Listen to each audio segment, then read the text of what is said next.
How to add patterns to boxes in Photoshop. First, open your rectangular marquee tool and select the pattern. Go to Edit and Copy. Go back to the original image, create a new layer.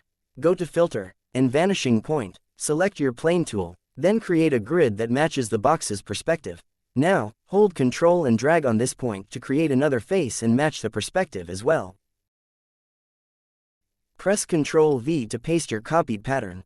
Press Ctrl T to select the free transform tool. Hold Shift and Alt key as you drag. Drag the pattern and drop it on the box. You can scale and drag the pattern layer into position, and all you need to do is scale the pattern by dragging on the handles.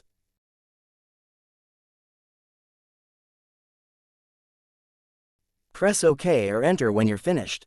Change the blend mode to multiply. Click the FX icon and choose the blending options. Hold down Alt to split the white slider. Click OK once you're satisfied. Press Ctrl J to duplicate background layer. Move the background copy above layer 1. Select your Quick Selection tool. Make a selection of the areas which are covering the box. Click Add Layer Mask icon to remove the background. And that's it. Hope you liked it.